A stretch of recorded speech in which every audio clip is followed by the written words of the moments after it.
After the pandemic जो cases हैं non suicidal self injurious behaviour के, up to 27% of population, teenage population में self harm that has been documented, and that's more than 1/4 of all the teenage.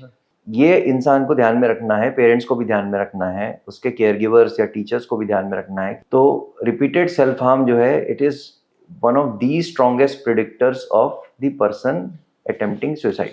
क्या materialistic comfort emotional availability का replacement हो सकता है? No, never. It can never replace the emotional availability of a parent. That can never be done. क्या किसी भी तरीके से सोशल मीडिया या चैट जीपीटी थेरेपिस्ट हो सकता है किसी बच्चे का?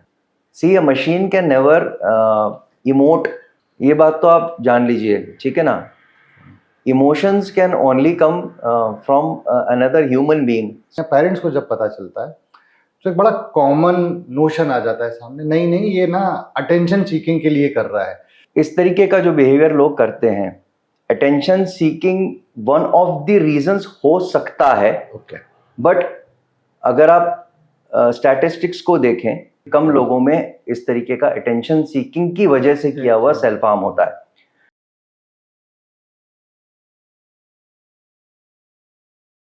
नमस्कार एंड वेलकम।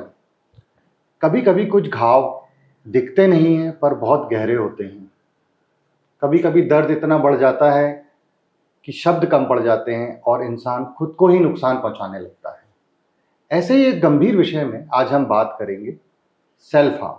और इस पे बात करने के लिए आज हमारे साथ हैं हमारे एक्सपर्ट डॉक्टर नितिन मलिक, जो कि साइकाइट्रिस्ट हैं, रायपुर से हैं और मोर देन 25 ईयर से प्रैक्टिस कर रहे हैं। Welcome sir. Thank you Nitin ji. And sir, आज इस विषय को चुनने का कारण ये है कि मेनली इन चिल्ड्रन, बच्चों में, टीनेजर्स में खुद को हार्म पहुंचाने की प्रवृत्ति बहुत तेजी से बढ़ रही है। जी हाँ। और हम देखते हैं कि वो उसको बड़ा नॉर्मलाइज करके रखते हैं। जानकारी के अभाव के कारण लोग समझ नहीं पाते कि ये है क्या, कि ये नॉर्मल बिहेवियर है या कोई मानसिक बीमारी के कारण है या सिर्फ अटेंशन सीकिंग के लिए है। तो आज हम आपसे जानना चाहेंगे फ्रॉम द क्लिनिकल पर्सपेक्टिव कि ये है क्या। तो सर, सबसे पहले क्लिनिकल प्रैक्टिस में सेल्फ हार्म को कैसे डिफाइन किया गया है? मतलब किस बिहेवियर को मैं मानूंगा कि ये सेल्फ हार्म है? देखिए, सेल्फ हार्म जो है, जैसा ये आपने टॉपिक चुना है, ये एक बहुत ही ज्वलंत मुद्दा है आजकल, खासकर यंग पॉपुलेशन में। और ये हम लोग बहुत कॉमनली आजकल इस प्रॉब्लम के पेशेंट्स जो हैं हमारे पास आते हैं, स्वयं आते हैं और उनके पेरेंट्स भी लेके आते हैं। और खासकर आजकल के जो टीनेज ग्रुप है उसमें जो है ये बहुत एक कॉमन प्रेजेंटेशन आप कह सकते हैं, जिसकी वजह से हमारे पास लाया जाता है। सेल्फ हार्म, अगर आप बोलें कि इसकी डेफिनेशन अगर क्या है, मतलब आप सिंपल भाषा में आप समझ सकते हैं कि हम लोग जिसको बोलते हैं कि नॉन सुसाइडल सेल्फ इंजरी, जिसको हम बोलते हैं, हम बेसिकली सेल्फ हार्म तो एक बड़ी कैटेगरी हो जाती है, जिसके बारे में आई प्रिज्यूम आप बात करना चाह रहे हैं, वो नॉन सुसाइडल सेल्फ इंजरी होती है। एक ऐसी कैटेगरी जिसमें इंसान जो है अपने आप को इंजर करता है, अपने आप को तकलीफ देता है, अपने आप को परेशान करता है या अपनी बॉडी को इंजर करता है, बट उसका इंटेंट सुसाइड का नहीं होता। सेल्फ हार्म एक ब्रॉड कैटेगरी है जिसमें कि बहुत सारी तरीक़ों से वो अपने आप को नुकसान पहुंचाता है। उसका एक पार्ट है नॉन सुसाइडल सेल्फ इंजरी। जब आप ये बोल रहे हैं कि बहुत सारे तरीके, कुछ एग्जांपल्स जो आपने क्लिनिकल प्रैक्टिस में देखे हैं? हाँ, जैसे हम स्कूल्स में देखते हैं कि कट राउंडर जो होता है या कोई हल्की ब्लेड से कट कर लिया, इसके अलावा और क्या कैटेगरी जो आपके पास क्लिनिकल? जी, बहुत कॉमन जो तरीका रहता है वो होता है अपने आप को कट करना, ब्लेड से कट करना या किसी भी शार्प ऑब्जेक्ट से अपने आप को कट करना। दूसरा रहता है बर्न करना अपने आप को, जैसे कि मैचस्टिक से अपने आप को जला के बर्न करना कहीं पे, या फिर सिगरेट के बट से अपने आप को बर्न करना, तो अपने आप को दर्द पहुंचाना इस तरीके से। कई लोग जो रहते हैं अपने स्किन को जो है वो नोचते हैं, कई लोग जो है अपने आप को ब्रूजिंग करते हैं किसी चीज़ से अपने आप को मार के, तो इस तरीके से वो अपने आप को चोट पहुंचाते हैं। तो बेसिकली जो रहता है वो अपने आप को चोट पहुंचाते हैं। करेक्ट। तो इस तरीके से करते हैं। बट जो एक नेचुरल क्वेश्चन अराइज होता है कि जब वो अपने आप को चोट पहुंचा रहे हैं तो क्या वो अपने आप को इतना नुकसान पहुंचाने के लिए चोट पहुंचा रहे हैं कि क्या वो अपने आप को मारना चाहते हैं, इसलिए अपने आप को चोट पहुंचा रहे हैं। तो ये एक इंटेंशन, ये एक नेचुरल क्वेश्चन आता है उनके इंटेंट के ऊपर। तो यहाँ पे एक थोड़ा सा डिफरेंशिएशन होता है इस कैटेगरी में। ये मैं थोड़ा सा क्लियर करना चाहूँगा, क्योंकि जो सुइसाइड होता है, सुसाइड और इस तरह की जो सेल्फ हार्म वाली जो कैटेगरी जिसके बारे में हम बात कर रहे हैं, नॉन सुसाइडल सेल्फ इंजरी जो रहती है, उसमें उन दोनों में जो डिफरेंस होता है वो इंटेंट का होता है। ओके। जो सुसाइड होता है, सुसाइड में जो रहता है वो पेशेंट का इंटेंशन जो रहता है ना, वो अपने आप को मारने का होता है। ओके। तो उससे अगर आप पूछेंगे कि उसने ये काम क्यों किया, तो वो बताएगा, या आप उससे ये एलिसिट कर पाएंगे कि वो जीना नहीं चाहता, वो अपने जीवन का अंत करना चाहता है, इसलिए उसने ये किया। नॉन सुसाइडल सेल्फ इंजरी में जो इंसान अपने आप को ये नुकसान कर रहा है, अपने आप को काट रहा है, वो अपने आप को मारना नहीं चाहता है। वो इस तरीके के जो नुकसान अपने आप को पहुंचा रहा है वो इसलिए पहुंचा रहा है क्योंकि उसको ऐसा करने से किसी प्रकार का एक इमोशनल रिलीफ मिलता है। ओके। इस तरीके की जो अपने आप को जो सेल्फ हार्म वो करता है, वो सेल्फ हार्म से उसको किसी प्रकार का एक, ये कह लीजिए कि एक उसका जो इमोशनल जो फील कर रहा है, जो वो अपने अंदर एक इमोशनल टर्मोइल फील कर रहा है, वो इमोशनल टर्मोइल से उसको मोमेंटरी रिलीफ मिलता है इस तरीके की एक्टिविटी करने से। ये एक बहुत बड़ा डिफरेंशिएशन है। और ये जो एक इमोशनल रिलीफ उसको मिलता है ना, उसके लिए वो बार बार जो है, जब उसके अंदर की जो ये कह लीजिए कि जो उसके अंदर जो भी नेगेटिव इमोशन जनरेट हो रहा है, वो इमोशनल उस इमोशन का जो दर्द वो नहीं सह पाता, तो उस दर्द को खत्म करने के लिए ये उसके लिए ब्रूफेन का काम करती है। आप सिंपल इस तरीके से, it is like taking a pain killer for the pain due to certain cause, but that pain killer leads to a temporary relief till the painkiller is working, but you are not address the cause. And sir, जब हम लोग counselling में बात करते हैं, parents को जब पता चलता है, तो एक बड़ा कॉमन नोशन आ जाता है सामने, नहीं ये ना अटेंशन सीकिंग के लिए कर रहा है। क्या अटेंशन सीकिंग भी एक कारण हो सकता है, या जो लोग देख रहे हैं वो उसको अज्यूम कर रहे हैं? मेन कारण इमोशनल पेन रिलीफ ही है when it comes to self harm. देखिए, इस तरीके का जो बिहेवियर लोग करते हैं, attention seeking one of the reasons हो सकता है। ओके। बट अगर आप स्टैटिस्टिक्स को देखें, डेटा को देखें, तो इस तरीके के लोग जो ऐसा बिहेवियर करते हैं, उनमें अटेंशन सीकिंग एक बहुत मिनिस्क्यूल सबसेट ऑफ पेशेंट्स में होता है। एक बहुत कम लोगों में इस तरीके का अटेंशन सीकिंग की वजह से किया हुआ सेल्फ हार्म होता है। ज्यादातर लोगों में ये इस वजह से होता है क्योंकि वो अपने इमोशंस को रेगुलेट नहीं कर पा रहे हैं, या वो अपने इमोशंस के ऊपर जो है उनका जो नेगेटिव इमोशंस उनके अंदर जनरेट हो रहे हैं, पहली बात तो वो अपने इमोशंस को समझ नहीं पा रहे हैं। दूसरी बात, उस इमोशंस से जनरेट होने वाले पेन को या उस इमोशन से जनरेट होने वाली फीलिंग्स को वो चैनलाइज नहीं कर पा रहे हैं, और उसको ये कह लीजिए कि उसको झेलने का उनको समझ नहीं आ रहा किस तरीके से वो झेलें। तो उनको इस तरीके से जो सेल्फ हार्म करते हैं, उससे एक टेम्पररी रिलीफ मिलता है। एक सबसेट या मैक्सिमम बड़ा सबसेट तो ऐसा होता है, और दूसरा एक सबसेट ऐसा रहता है जो कि इमोशनली नम फील करते हैं। हाँ। उनको किसी प्रकार का इमोशन ही फील नहीं होता, तो वो सेल्फ हार्म इसलिए करते हैं टू फील समथिंग। उनको कुछ फील ही नहीं होता, उनको किसी प्रकार का इमोशन फील नहीं होता। तो ये दो सबसेट जो हैं पेशेंट्स के होते हैं। एक सबसेट ये भी है जो आपने बताया कि जो अटेंशन सीकिंग के लिए करते हैं। कुछ लोग ऐसे भी रहते हैं जो मानसिक रूप से किसी प्रकार की बीमारी से ग्रसित हैं और उस वजह से वो सेल्फ हार्म करते हैं। कुछ लोग नशा करने की वजह से सेल्फ हार्म करते हैं। कुछ लोगों को कोई न्यूरोलॉजिकल प्रॉब्लम होती है, इस वजह से सेल्फ हार्म करते हैं। कुछ न्यूरो डेवलपमेंटल प्रॉब्लम्स हैं, जैसे ऑटिज्म वगैरह है, मेंटल रिटार्डेशन की कुछ नंबर हैं, या but as compared to the other subset, जिसमें कि people are neurologically and psychiatrically, basically देखा जाए, they are not ill, but emotionally they have an emotional, ये कह लीजिए कि डिसरेगुलेशन, उनको अपने इमोशंस के ऊपर रेगुलेशन नहीं है, तो वो अपने इमोशंस को रेगुलेट करने के लिए वो जो है इस तरीके का सेल्फ हार्म करते हैं। एक अनहेल्दी तरीका, हाँ, ये उनका एक प्रकार का कोपिंग मैकेनिज्म है, अनहेल्दी कोपिंग मैकेनिज्म, आप उसको इस तरीके से समझ सकते हैं।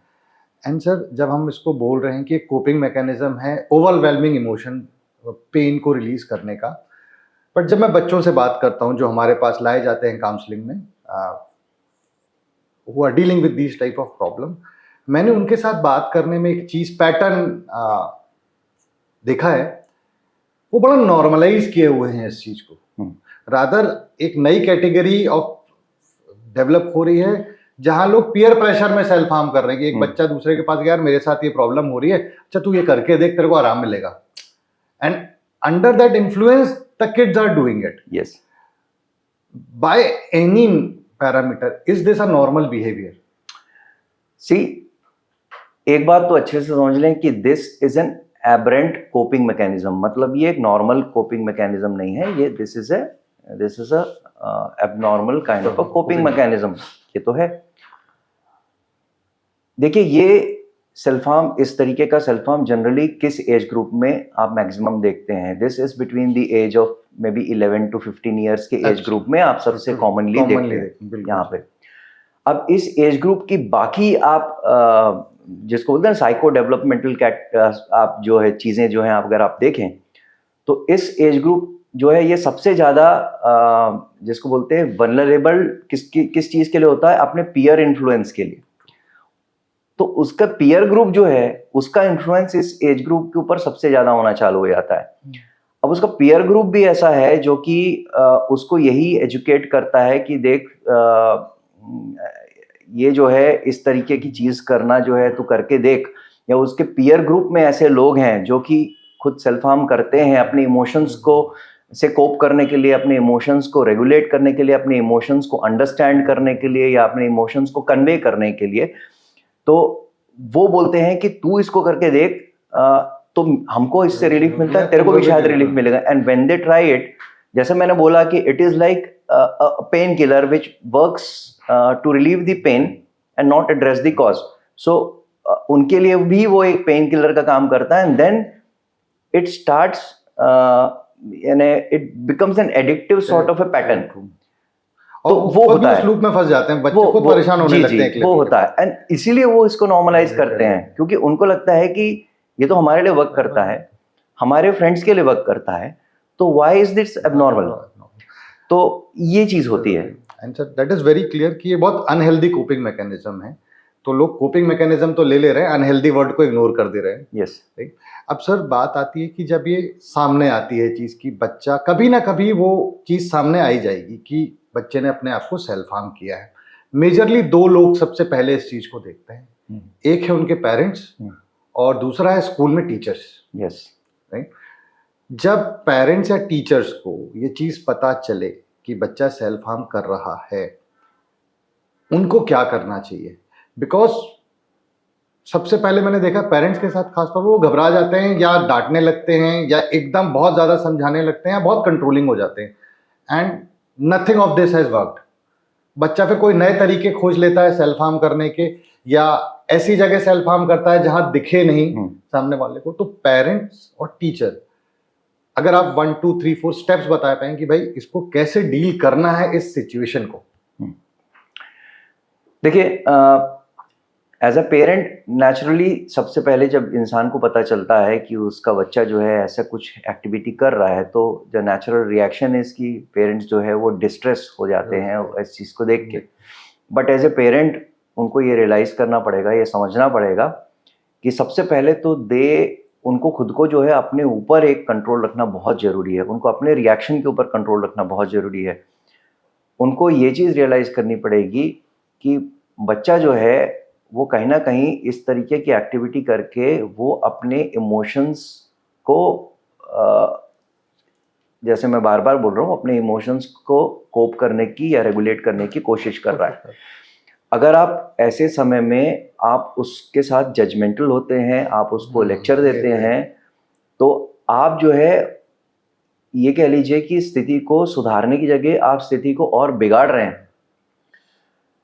सबसे पहले तो आपको you have to act very normally. उस समय जो है आपको उस बच्चे के साथ जो अगर आपने उसको सेल्फ हार्म करते हुए आप देख रहे हैं, तो पहले तो उस सिचुएशन को डिफ्यूज करने की के लिए आपको वर्क करना है उस समय, एट दैट इंस्टेंट। उसके बाद शेमिंग उसकी नहीं करनी है, लेक्चरिंग उसकी नहीं करनी है। Be very normal, find time, उसके साथ टाइम दीजिए, and at an appropriate time very normally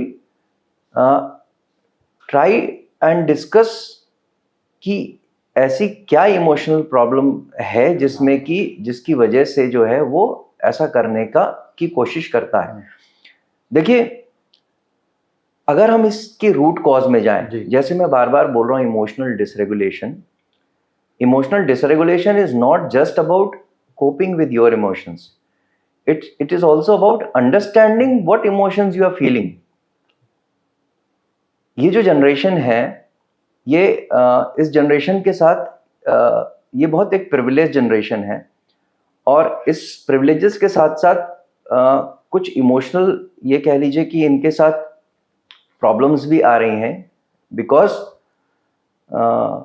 ये कह सकते हैं कि the disadvantages of being privileged is that you have not being educated, और you have not being exposed to those kind of emotions जो कि आपको होना चाहिए था। और उन इमोशंस के बारे में अभी तक इस एज तक पहुंच के, टीनेज तक पहुंच के, हमारी वोकैबुलरी नहीं है सर इमोशंस के बारे में बात बच्चे जानते ही नहीं है, समझते ही नहीं है। Correct. आप सोचिए कि आपको मैं एक एग्जांपल देता हूं आज के ज़माने में किस तरीके से होता है। छोटा बच्चा है, 3-4 साल का बच्चा है, ठीक है, एक समझ लीजिए माँ के साथ है, या मदर फादर के साथ है, तो कहीं वो हैं वहाँ पे, आप समझ लीजिए कि एक सिनेरियो इमेजिन करिए कि वो कहीं पे हैं और वहाँ पे सडनली एक डॉग है, जो स्ट्रीट डॉग है, वो जोर जोर से बार्क कर रहा है। बच्चा एकदम से डर जाता है, बच्चा डरता है, और जबकि वो स्ट्रीट डॉग वहाँ से चला गया है, बच्चा डर रहा है, डर के रो रहा है, और वो माँ या बाप जो हैं, माँ या फादर जो हैं, सॉरी, उनको इंस्टेड ऑफ एक्सप्लेनिंग कि ये क्या है, तुम क्या फील कर रहे हो या क्या होना चाहिए, उनको उसको बच्चे को के हाथ में एक मोबाइल दे देते हैं और उसको एक रील लगा के दे देते हैं, जिससे वो रोना बंद करके डिस्ट्रैक्ट हो जाता है। और वो कुत्ता था या वो कुत्ता क्यों भौंका, तुमको क्या लगा, तुमको क्यों डरना चाहिए, तुमको क्यों नहीं डरना चाहिए, ये क्या है, इस इमोशन के बारे में कभी बात ही नहीं हुई। और इसी प्रकार से जो भी इमोशंस होते हैं, चाहे वो एंग्जाइटी हो, चाहे वो एंगर हो, चाहे वो फियर हो, इस तरीके के जो इमोशंस जब भी आते हैं बच्चे में, जब भी उसका रिएक्शन होता है, उस इमोशन के बारे में बात नहीं होती, उस इमोशन के कंट्रोल के बारे में बात नहीं होती, इस इमोशन से कैसे डील होना है उसके बारे में बात नहीं होती है। उसको ऐसी चीज़ों से डिस्ट्रैक्ट कर दिया जाता है, और वो ऐसे ही ग्रो किया है। अब जब वो 15-17 साल का हो रहा है, तो जब वो रियल वर्ल्ड में जाता है, जब वो दूसरों से मिलता है, तब भी वो ये इमोशंस फेस कर रहा है। अब उसका ब्रेन अंडरस्टैंड ही नहीं कर पा रहा है कि ये इमोशंस क्या हैं जो वो महसूस कर रहा है। जब वो दूसरे लोगों से मिल रहा है, वो इमोशंस ही अंडरस्टैंड नहीं कर रहा है। उन इमोशंस से जो उसके अंदर फीलिंग्स जनरेट हो रही हैं, उन फीलिंग्स को से वो डिस्ट्रेस हो रहा है, लेकिन उसको यही नहीं पता है कि मैं इस डिस्ट्रेस को कैसे चैनलाइज करूं, कैसे निकालूं, क्योंकि उसको पता ही नहीं है कि फियर से कैसे डील करना है, उसको पता ही नहीं है कि एंजाइटी से कैसे डील करना है, उसको पता ही नहीं है कि एंगर को कैसे चैनलाइज करना है। तो वो ये देखता है कि सेल्फ हार्म, अपने आप को किसी प्रकार से नुकसान पहुंचाने से मोमेंटरीली मेरे को ये सारे इमोशंस में कुछ रिलीफ मिलता है, एंड उसका भी एक साइंटिफिक बेसिस है। Okay, there is a biological और साइंटिफिक बेसिस की सेल्फ हार्म इंसान को थोड़ी देर के लिए मोमेंटरी रिलीफ क्यों देता है। तो कैन यू एक्सप्लेन विद, क्योंकि बहुत इंपॉर्टेंट है ये जानना, बिकॉज जब मैं बच्चों से बात कर रहा हूँ तो वो बोल रहे हैं सर हमको तो रिलीफ मिल रहा है और बहुत ज्यादा लॉन्ग टर्म में कोई नुकसान नहीं हो रहा। इसके पीछे भी एक साइंटिफिक बेसिस है कि क्यों इस प्रकार का जो सेल्फ हार्म रहता है वो इंसान को मोमेंटरली रिलीफ देता है। टिश्यू डैमेज जो रहता है वो बॉडी को स्टिमुलेट करता है उससे कोप करने के लिए ओपियोइड लाइक जो एंडोर्फिन्स रहते हैं उनको रिलीज कराता है, ये केमिकल्स रहते हैं। ओके। और ये जो ओपियोइड लाइक एंडोर्फिन्स जो उस समय रिलीज होती हैं बिकॉज ऑफ टिश्यू डैमेज, वो आपके पेन को कम करती हैं। ये नॉर्मल होता है जब एक्सीडेंट्स होते हैं लोगों के, आपने सुना होगा आदमी का पैर कट गया और वो कटे पैर के साथ जो है वो हाथ में पैर लेके चला हुआ आ गया हॉस्पिटल तक, उसको पेन नहीं महसूस हुआ। वो क्यों होता है? क्योंकि वो जो टिश्यू डैमेज रहता है उस समय मोमेंटरली कुछ समय तक उसको जो है वो जो बॉडी में जो केमिकल्स रिलीज होते हैं उसके पेन को नम कर देती। ओके। तो ये जो पेन रिलीफ उस समय होता है टिश्यू डैमेज के लिए, that is the thing which they are seeking. वही चीज, सेम चीज उनको इमोशनल ये कह लीजिए कि रिलीफ भी देता है, और यही चीज बार बार वो सीख करते हैं। This is the kind of addiction which the person falls into, अपने आप को बार बार सेल्फ हार्म करने के लिए। ये इसका बायोलॉजिकल बेसिस है। दूसरा एक और चीज भी देखी गई है कि इंसान जो सेल्फ हार्म करता है वो ये भी बताता है कि सेल्फ हार्म करते समय मुझे पेन हो रहा था, लेकिन उसके बाद जब मैं रुका तो जो रिलीफ मेरे को मिला, that relief is much more than what I was feeling before that. तो वो जो रिलीफ बाद में मिलेगा, हार्म करने के बाद जो मुझे रिलीफ मिलेगा, वो रिलीफ मेरे को जो है वो ज्यादा होगा एज कंपेयर टू जो मुझे पहले फील हो रहा था। वो डिस्ट्रेस से मेरे को काफी रिलीफ मिल जाएगा। तो लोग इसके लिए भी करते हैं। सो ये कुछ रीजंस हैं जिसकी वजह से इंसान जो है बार बार सेल्फ हार्म के पैटर्न में आता है। एंड सर टीचर्स अगर देखें, जैसे पेरेंट्स का तो आपने बताया वो घर पे पता कर रहा है, बट स्कूल भी एक जगह है जहाँ पे सेल्फ हार्म के बारे में पता चलता है टीचर्स को। टीचर्स घबरा जाते हैं कई बार, उनके लिए क्या, उनको व्हाट दे शुड डू? क्या वो डायरेक्टली पेरेंट्स को बता दें या अपने लेवल पे वो किस तरीके से इसको हेल्प कर सकते हैं उस बच्चे को? देखिए, सेल्फ हार्म जो इशू है, देखा जाए तो ये एक सेंसिटिव इशू है। अगर किसी टीचर को ये चीज़, इस चीज़ के बारे में जानकारी होती है तो अगर किसी प्रकार का उनके इंस्टीट्यूट में किसी प्रकार का इसको लेके कोई नॉर्म्स हैं या कुछ ऐसे गाइडलाइंस उनके इंस्टीट्यूट में अगर फॉलो होते हैं तो नेचुरली वो गाइडलाइंस को तो उनको फॉलो करना ही है, उसमें तो कोई दो राय नहीं है। उसके अलावा जो है पेरेंट्स बच्चे को बुला के सबसे पहले तो इस चीज़ के बारे में बात करनी चाहिए और बच्चे को अवेयर कर देना चाहिए इस चीज़ को कि ये जो इशू है ये एक सेंसिटिव इशू है और इसके बारे में जो है कहीं ना कहीं पेरेंट्स को तो इन्वॉल्व करना ही पड़ेगा। और पेरेंट्स को जो है वो इस बात की जानकारी मेरे हिसाब से तो एक लेवल तक दे देनी चाहिए, क्योंकि ये ऐसी चीज़ नहीं है कि जिसको आप पेरेंट्स से आप हाइड करें या पेरेंट्स को नहीं बताएं आप। तो पेरेंट्स को बताना जो है इसके बारे में तो पैरामाउंट है। और क्योंकि बच्चा जो है देखा जाए तो बालिग नहीं है, तो और टीचर्स जो हैं स्कूल में अगर उनको इसके बारे में पता चलता है तो उनकी रिस्पॉन्सिबिलिटी बनती है कि वो उसके गार्जियन को जो है इसके बारे में समय रहते अवेयर कराएं।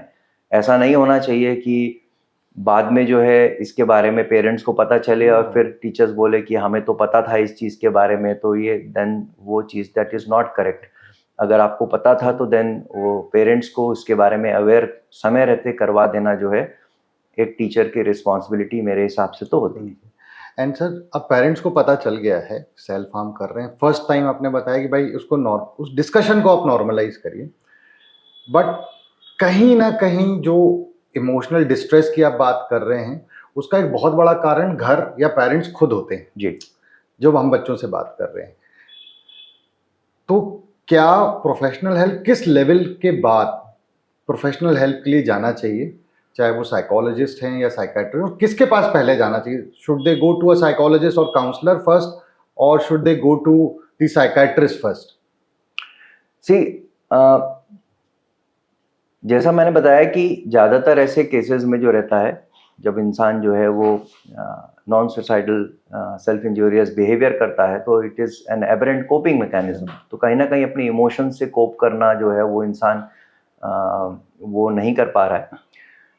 ऐसे केसेस में प्रोफेशनल हेल्प की ज़रूरत मेरे हिसाब से ऐसे पेशेंट्स को रहती है जो कि रिपीटेटिव सेल्फ हार्म कर रहे हैं। उनके फैमिली डायनामिक्स ये कह लीजिए कि ऐसे नहीं हैं जो कि बहुत ज़्यादा सपोर्टिव हैं या जिनमें इम्प्रूव होने की संभावना दिख रही है। और ये कह लीजिए कि जो जिनमें फैमिली की तरफ से उतना ज़्यादा या फैमिली ही एक कॉज है उनकी प्रॉब्लम का, तो वैसे केस में जो है प्रोफेशनल हेल्प जो है वो लेना ऐसे केसेस को ज़रूरी है।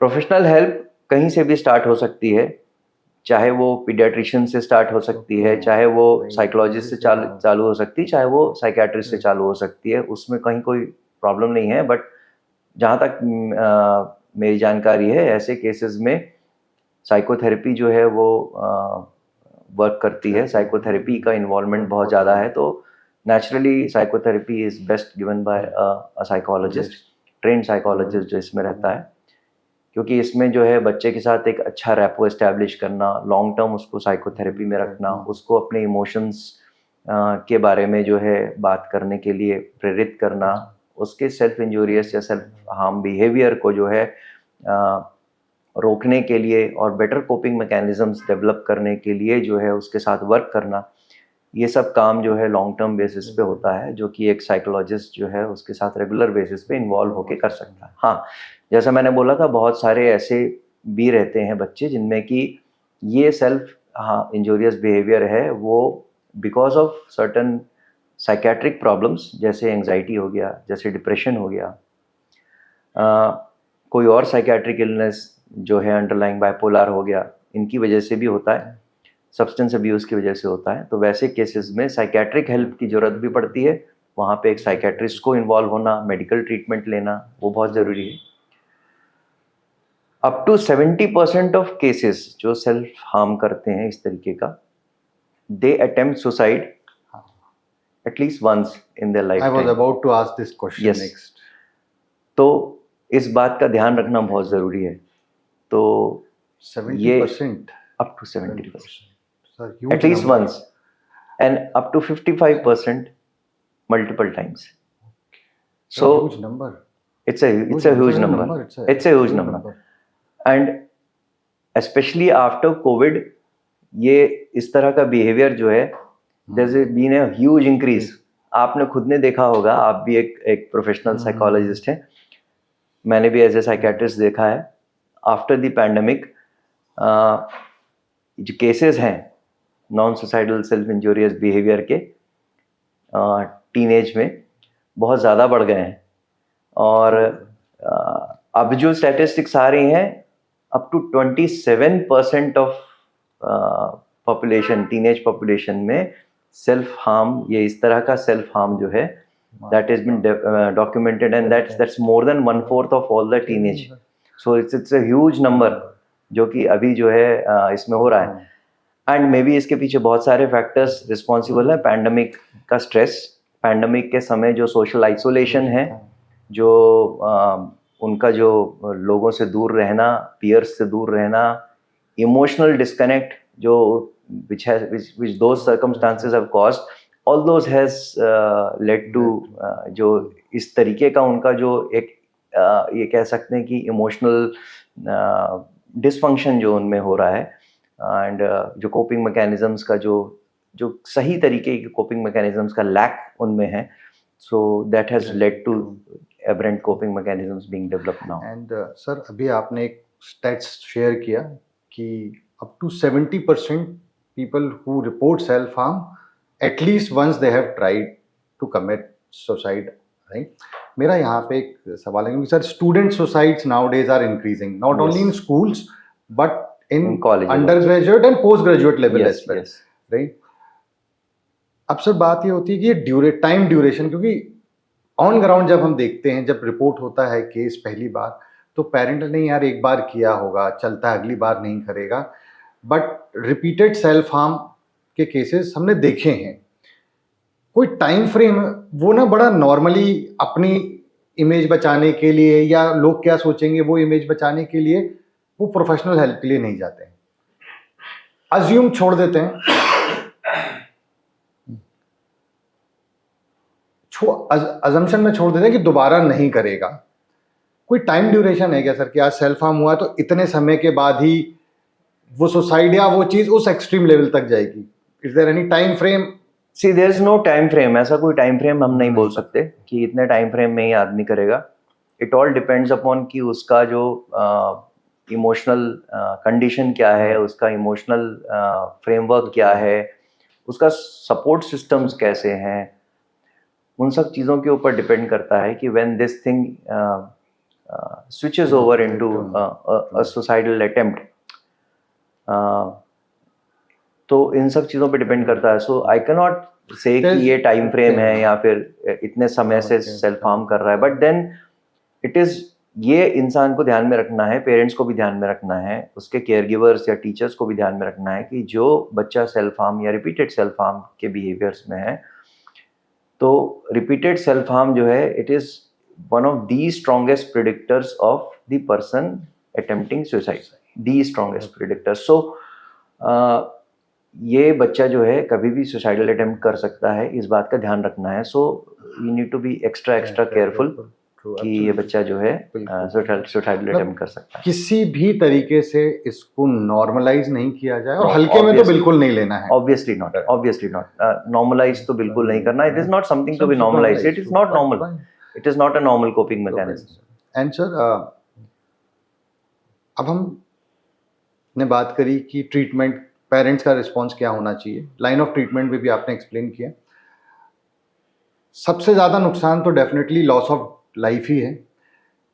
उसके अलावा सर अगर ये अनट्रीटेड है सेल्फ हार्म, तो एक इंसान को किस लेवल पे और क्या क्या नुकसान पहुंचा सकता है? मतलब उसकी जो लाइफ, वो जिंदा तो है, काम तो कर रहा है, बट फुली फंक्शनल नहीं है, या उसका जो पोटेंशियल है उस हिसाब से काम नहीं कर पा रहा है, तो क्या क्या नुकसान हो सकते हैं उसको ओवरऑल लाइफ में, चाहे वो रिलेशनशिप है या करियर है? सी जो नुकसान है उसमें, जो इस तरीके के कोपिंग मैकेनिज्म्स में होता है, वो यही है कि आप जो एक इमोशनल कनेक्ट आपका होता है, ठीक है। See man is a social animal, so when आप एक सोसाइटी में रहते हैं, you are dealing with a lot of people, ठीक है। आप उनके साथ you develop a lot of relations at different levels, and आप जब रिलेशनशिप्स में रहते हैं at different levels, so there are a lot of emotions which are involve when you are dealing with people. So जिनका जो इस तरह के बिहेवियर्स में हैं, जो कि जैसे सेल्फ इंजूरियस बिहेवियर में हैं और जो इस तरीके से कोप कर रहे हैं, दैट इस तरीके का जो बिहेवियर है that gives an insight into कि उनका इमोशनल डेवलपमेंट या उनका इमोशनल रिएक्शंस या उनके कोपिंग मैकेनिज्म्स किस तरीके के हैं। तो जिस इंसान के इमोशनल डेवलपमेंट जो है वो प्रॉपर नहीं है, जो अपने इमोशंस को प्रॉपरली अंडरस्टैंड नहीं करता है, जो अपने इमोशंस से प्रॉपरली डील नहीं कर पा रहा है, जो अपने इमोशंस को प्रॉपरली रेगुलेट नहीं कर पा रहा है, उन इमोशंस को एक्सप्रेस प्रॉपरली नहीं कर पा रहा है, अपने इमोशंस की वजह से आने वाले चैलेंजेस को प्रॉपरली हैंडल नहीं कर पा रहा है, सो उसको आगे अपने हर प्रकार की रिलेशनशिप्स में प्रॉब्लम होने वाली है, ठीक है। And not just at a 1-to-1 level, but even when dealing with people at large. So can you give a real life example from your practice? See, अगर कोई आपको ध्यान में हो तो, because we have seen this happening, people very successful at higher level also, yes, professionally हैं, but when it comes to emotional regulations वो problem face कर रहे हैं, और फिर उसके कारण उनके इन अराउंड जो लोग हैं वो ज्यादा प्रॉब्लम फेस कर रहे हैं। yes. See, I can give you a number of examples जो कि इस तरीके के हैं। I right now have a patient who is admitted in my hospital. जो कि एडमिट हुआ था because of sudden aggressive outburst and घर वालों के अगेंस्ट जो है, and was admitted and is being treated right now.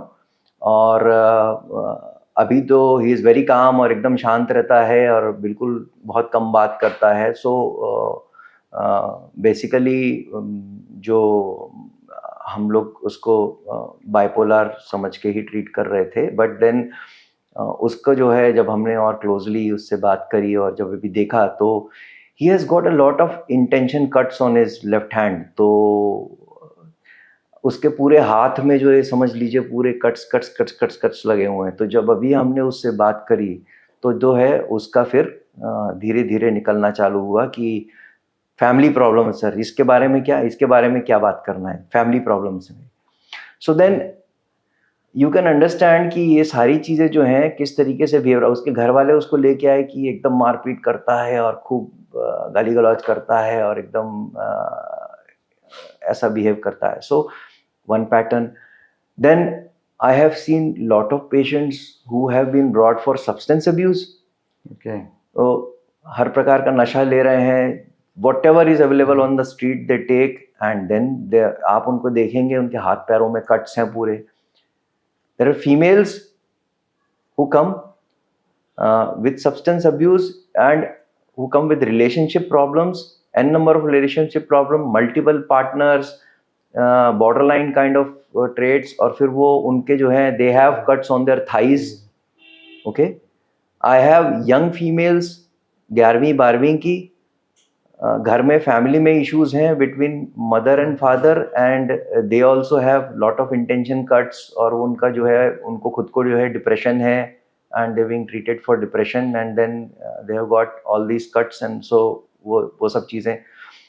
तो this kind of self harm is associated with a lot of other problems जिसके साथ जो प्रेजेंट करता है।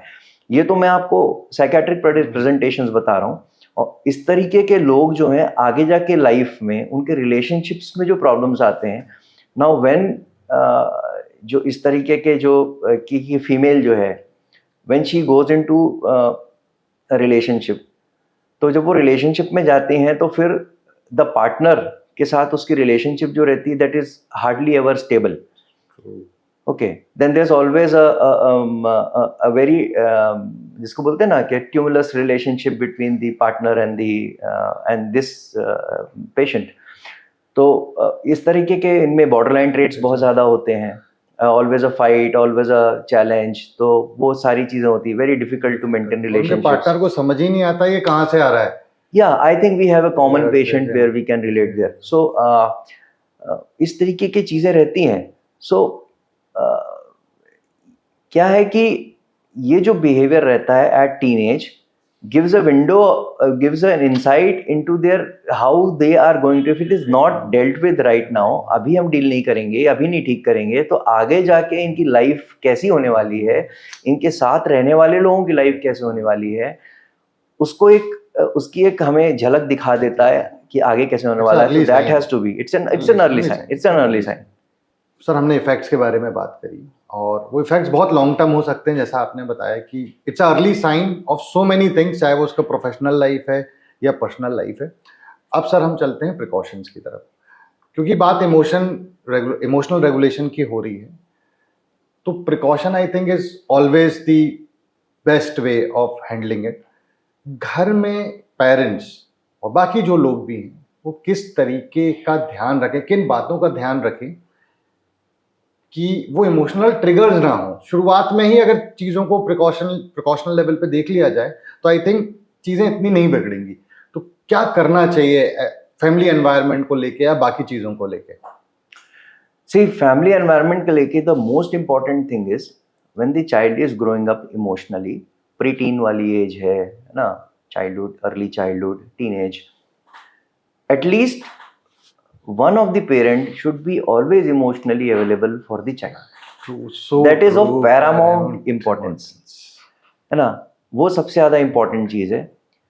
आपको ये ध्यान में रखना है कि आपका बच्चा जो है वो इमोशनली अभी इमेच्योर है, बट हर दिन के साथ हर महीने हर साल के साथ वो नए नए इमोशंस एक्सपीरियंस कर रहा है, और उसके लिए एक बड़ी कंफ्यूजिंग सी स्टेट है।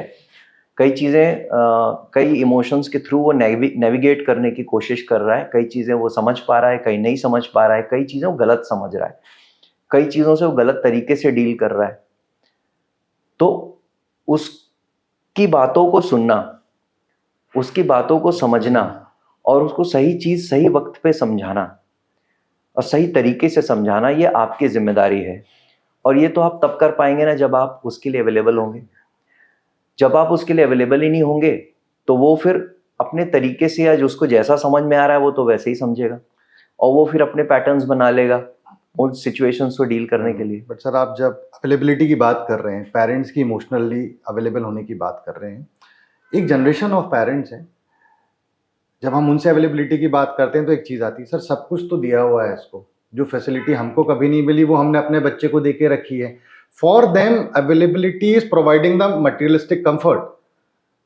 क्या मटेरियलिस्टिक कंफर्ट इमोशनल अवेलेबिलिटी का रिप्लेसमेंट हो सकता है? No, never. It can never replace the emotional availability of a parent. That can never be done. ठीक है।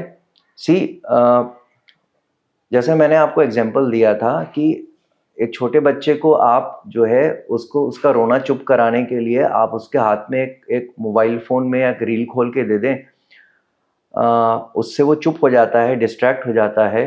ठीक है। तो आपने उसको चुप तो करा दिया, but you have not addressed कि वो क्यों रो रहा है, उसको क्या महसूस हो रहा था, वो डर रहा था, घबरा रहा था, किस वजह से रो रहा था, क्या उसका डर सही था, क्या उसकी घबराहट सही थी, उसको जो फीलिंग आ रही थी वो क्यों आई, उस फीलिंग से डील उसको कैसे करना चाहिए था। ये सब चीज़ों को आपने उसको समझाया ही नहीं, आपने उसको एड्रेस ही नहीं किया, आपने उसको एक डिस्ट्रैक्शन के लिए आपने एक टूल पकड़ा दिया हाथ में। तो आपने उसको कभी उस इमोशन को समझने का मौका ही नहीं दिया, समझाया ही नहीं, ना ही उस इमोशन से कभी डील करने का तरीका सिखाया। Now at the age of 15-16 years आप उसको बोलते हैं बाहर जाओ दुनिया में और इन सारे इमोशंस को को झेलो और इनसे आने वाले डिस्ट्रेस को खुद लड़ो उससे। तो हाउ इज दिस पॉसिबल? यानी ये तो वही बात हुई ना कि आपने जो है ना वो एक इंसान को जो है वो उसके हाथ में एक सोफिस्टिकेटेड मशीन या आपने उसको एक प्लेन ला के दे दिया और उसको कभी पायलट की ट्रेनिंग ही नहीं कराई और उसको बोला अब तू जा प्लेन चला, है ना। सो हाउ डू यू, आप कैसे एक्सपेक्ट करते हो कि वो अच्छे से कर पाएगा? फिर उसको जैसे आता है वैसे करेगा, जहां आता है वहां क्रैश करेगा उसको वो। तो आप फिर उसको कैसे ब्लेम कर सकते हो कि भाई तुमको तो आता ही नहीं है, और फिर ये बोलेगा हमने तो तुमको सब सिखाया। भाई हमने तो तुमको ट्रेनिंग मैनुअल दे दी थी, हमने तो तुमको जो है सिमुलेटर ला के दे दिया। भाई simulator is not replacement for the actual flying of a real plane. ठीक है। सिमुलेटर में बैठ के अगर सारे लोग फाइटर पायलट बन जाते तो सारों को ही जो है रफेल चलाना सिमुलेटर में बैठ के सिखा दिया होता, किसी को चला प्लेन ही नहीं उड़वाया होता। If it was so simple, that was similar is with life, है ना। If you don't, कोई उनको एक ट्रेन नहीं करेगा कि कैसे इमोशंस को फील किया जाता है और कैसे इमोशंस से आप जो है वो डील करते हो, तो हाउ डू यू एक्सपेक्ट कि in the real world at the age of 15, 16, 17, है ना, तो वो अब सारे इमोशंस को वो समझ भी लें, डील भी कर लें, उनसे उनका डिस्ट्रेस भी फेस कर लें। आप कैसे कर लेंगे? आपने तो उनको सिखाया ही नहीं कभी। एंड सर, जहाँ बात कर रहे हैं कि हमने नहीं सिखाया, उसका एक और साइड इफेक्ट जो देखने में आ रहा है कि बच्चा अब घर पे तो नहीं मिल रहा है, प्रोफेशनल हेल्प भी अवेलेबल नहीं है, तो जहां बच्चा सबसे पहले जा रहा है वो है या तो सोशल मीडिया, यस, या आज में अगर आप देखें चैट जीपीटी, या वो एआई की तरफ जा रहा है। We have seen a lot of cases जहां पे कि इवन उनसे हेल्प लेते लेते बच्चा सुसाइड तक चला गया। मैसेज टू द किड्स, क्या किसी भी तरीके से सोशल मीडिया या चैट जीपीटी थेरेपिस्ट हो सकता है किसी बच्चे का? Because they are considering that as a therapist और a help. See, a machine can never emote, okay, ये बात तो आप जान लीजिए, ठीक है ना। Emotions can only come from another human being. So machine कैसे इमोट करेगी? And how is a machine expected to understand emotions, है ना, अभी तक तो ऐसी मशीन मेरी जानकारी में नहीं बनी है, ठीक है, वो machine only learns what it has been fed with, so वो तो उसी हिसाब से रिस्पॉन्ड करेगी आपके, आप जो उसमें इनपुट्स डालोगे, but it can never understand what you are feeling, emotions आपके नहीं फील कर पाएगी, so it can never replace. And दूसरी चीज़, जहाँ तक सोशल मीडिया की बात है, सोशल मीडिया की आपने बात करी, तो वो मैं एक चीज़ और बोलना चाहूँगा। Social media, I feel what I have read and what I know about is all the more a reason why people are going into it, because social media का एक्सपोजर जो है आजकल from a very young age,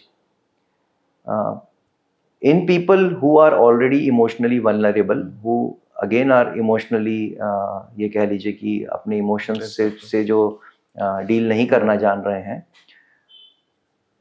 they see a lot of things जो कि उनको अपने बारे में बड़ा नेगेटिव फील करवाते हैं। ओके, हाँ, सो आप सोशल मीडिया देख रहे हैं दिन भर बैठे हुए, आपको अपने इमोशंस जो हैं खुद से डील नहीं करने आ रहे हैं, एट द सेम टाइम आप सोशल मीडिया देख रहे हैं, आप देख रहे हैं अरे इसका तो बॉयफ्रेंड है, अरे ये तो यहाँ घूम रहा है, अरे ये लोग तिच्ची पार्टी कर रहे हैं, मेरे तो फ्रेंड्स ही नहीं है। So and we all know that social media में जितनी चीज़ें रहती हैं, 99% of them is not true, ठीक है, दैट्स ऑल इन्फ्लेटेड, है ना, आदमी 5% करता है, उसको जो है वो 500% दिखाता है, so we all know that, but still we most of the people are tend to be affected by what we see, and in these emotionally vulnerable people who already do not know how to deal with their negative emotions, जब वो ऐसा देखते हैं, then वो अपने बारे में उनके जो व्यूज हैं, खुद का जो सेल्फ एस्टीम है, उनका खुद का जो सेल्फ इमेज है, वो that takes a huge beating, and then they are triggered, यानी वो उनके नेगेटिव इमोशंस हैं, उनकी जो एंजाइटी है, उनका जो सेल्फ वर्थ है, वो और नीचे चला जाता है, they go more into depression, and then how do you expect them to develop into confident and happy individuals, जो कि ना अपने इमोशन से डील करना जान रहे हैं, ना अपनी इमेजेस को के बारे में कॉन्फिडेंट हैं किसी में, और फिर आप उनको उनके पास कोई हेल्प भी नहीं है, they don't have people to talk to, they don't have emotional connections with even the family members. So this is the loop in which this generation is stuck in. True. So problem यहाँ है. Overall, it revolves around how to cope with our emotions, right? Yes. So self-harm is one of the unhealthy way of dealing with it. आपने उसका biological explanation भी दिया. Now sir, let's come to as an individual. कोई support system नहीं है, कुछ नहीं है. बट वो 13-14 साल का बच्चा आज एक्सपोज्ड है, उसके पास इंफॉर्मेशन अवेलेबल है, list of healthy coping mechanism अगर मुझे एज एन इंडिविजुअल ही करना है, तो क्या जो मैं खुद से कर सकता हूं, can you suggest some healthy coping mechanisms for a teenager? See, for a teenager जो हेल्दी कोपिंग मैकेनिज्म्स हैं, ठीक है ना, देखिए क्या है कि first and the most important what I feel is that be very aware about the lifestyle which you follow, or the lifestyle which you are following, ठीक है. सेकेंडली जो पीयर ग्रुप जो आपका है, आपको उसके बारे में अवेयर होना बहुत ज़रूरी है कि what kind of people you have around you, because teenage में जो ग्रुप है आपका, वो आपके ऊपर सबसे ज़्यादा इन्फ्लुएंस रखता है. सो वो बहुत ज़रूरी है कि आप उसके बारे में आप ध्यान रखें, वो कैसे लोग हैं, what kind of mindset they have, what kind of thought processes they have, and उनके खुद का जो ये कह लीजिए कि aspirations in life, there view points about life, वो क्या है, because all said and done they are going to influence you and you are going to influence them, so it's a vice versa kind of a thing. So if you are around positive people, you are going to become positive in this point of life. So ये बहुत ज़रूरी है. So be around, develop those kind of relationships with those kind of people who basically drag you up and don't pull you down.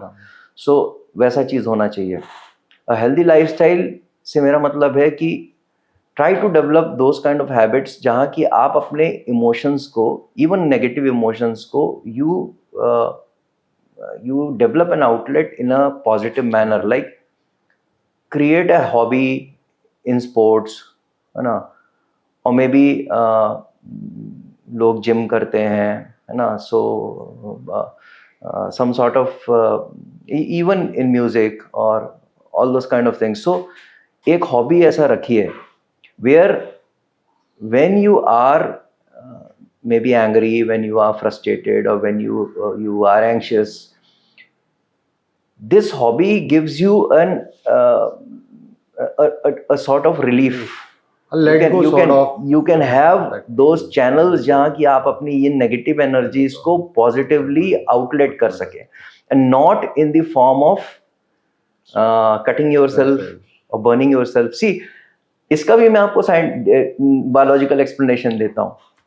See, hitting the gym and maybe working out also releases endorphins.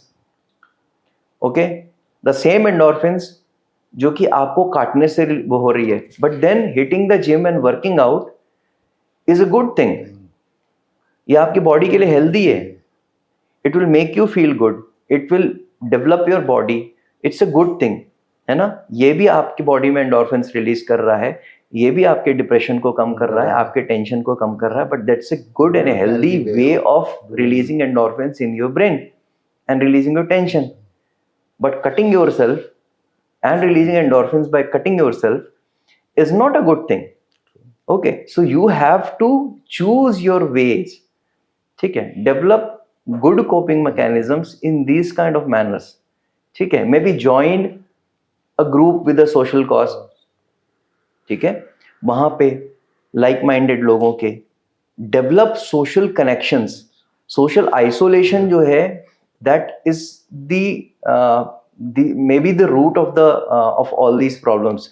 So try and develop as many social connections. Maybe join a social group outside of your आप अगर मान लीजिए किसी job में हैं तो उस job के अलावा डेवलप सोशल कनेक्शंस, है ना. इवन फैमिली टाइज जो हैं आपकी, जो आजकल बहुत लिमिटेड हो गई हैं, try and develop those. Because क्या होता है कि इमोशनल सपोर्ट जो है, जैसे पहले एक समय में था, एक समय में when we used to have those bigger kind of families and जो extended families रहती थी इंडिया में, खासकर तो अपने यहाँ पे रहती थी, तो दैट वहाँ पे एक इमोशनल कनेक्ट और एक इमोशनल सपोर्ट बहुत बड़ा होता था. माँ बाप नहीं भी हैं, वर्किंग भी हैं, तो भी जो है बहुत सारे लोग घर में रहते थे. मिल जाता था, always there to take care, always there to correct you, always there to guide you. They were always there to maybe take care of your emotions, your emotional needs. वहाँ रहता था. And now in nuclear families अभी नहीं है.